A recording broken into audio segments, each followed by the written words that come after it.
But the wharf area was very, very busy when I was a kid because the boats came down from Philadelphia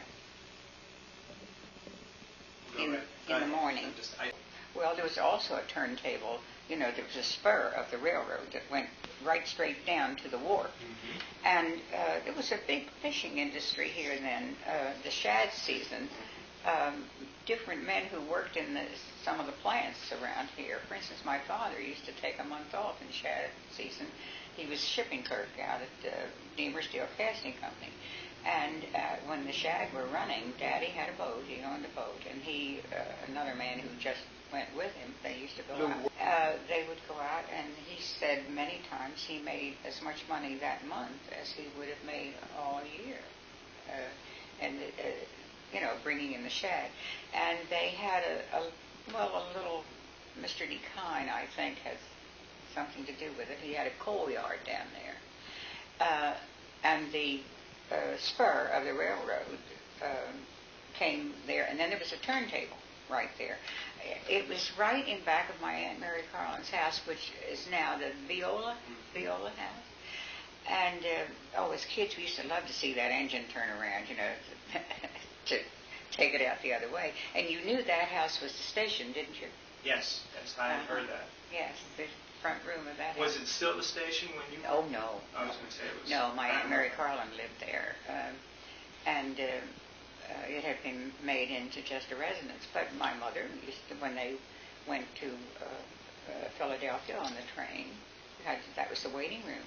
But in the Shad season, it was a very busy place because, of course, the Philadelphia boat came in daily and twice a day, in the morning and again in the evening.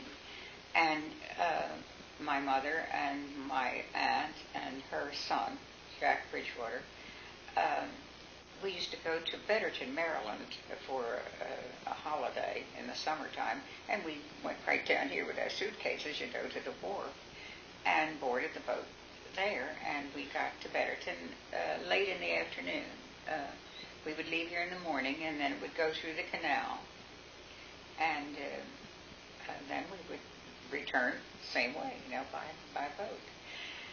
But the merchants here used to have not a wheelbarrow, but to tell you the truth, it was something like they used to have on the station platforms years ago. That they would go down there. They called it a truck, a four-wheel truck with for baggage. They brought the produce up to Mr. White's store. He sold all kinds of fruit. Oranges were not as prevalent then in the stores as they are now, and lemons and things like that.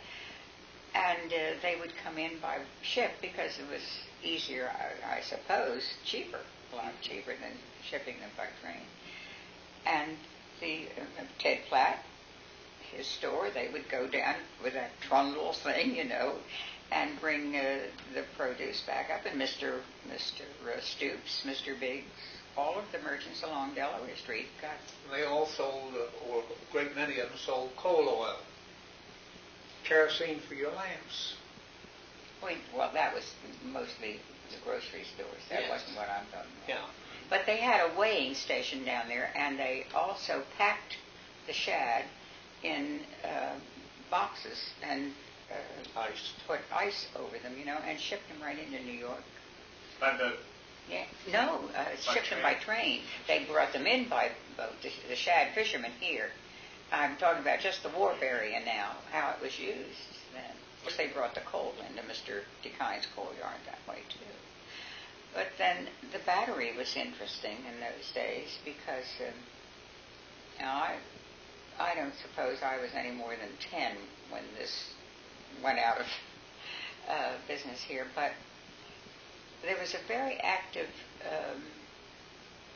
group of men, apparently always from before the gay 90s, a baseball team. And they used to go buy small boats across to Salem.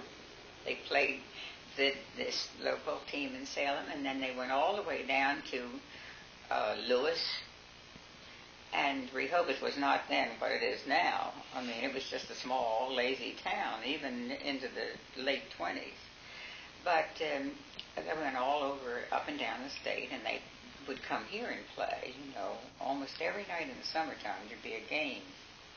And of course the beach was lovely then.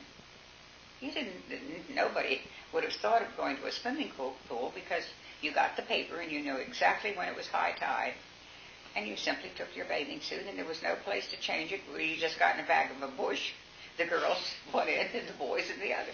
Or you just wore it down there. You mean to swim right down here on the Yeah, Delaware? sure. Mm-hmm. Right down there. Right down at Deemer's Beach where the... Not Deemer's Beach, right down at this beach. Okay, where the sailing club is now. Where the That's boats right, are. from the sailing club up around, you know how the walk does this and then goes towards the wharf?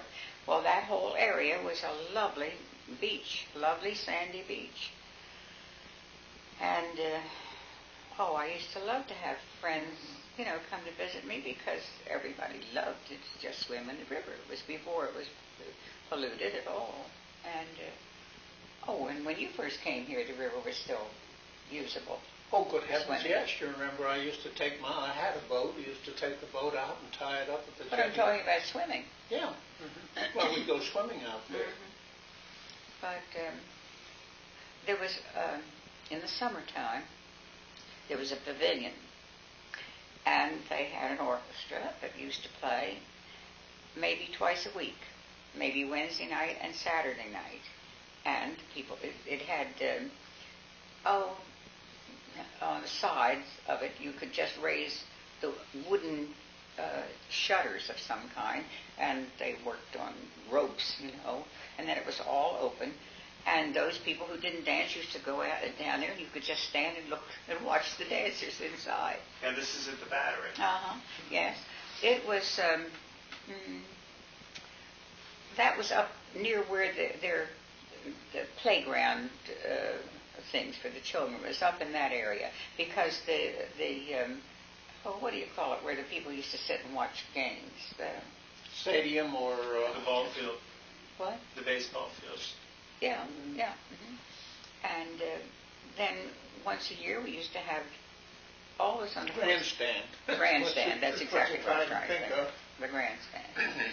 But one summer, they had a man who would dive into a tank down there from, a terrible height, used to scare us all to death, But he was down there most of the summer.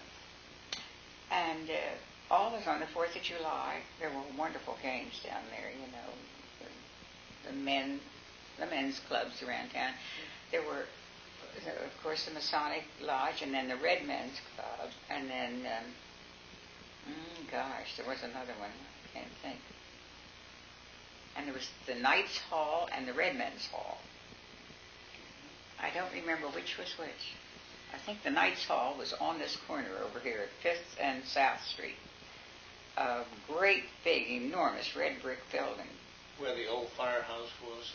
No, it was the glove just factory. Don't you remember that? Oh, yes, I certainly do. Yes, it was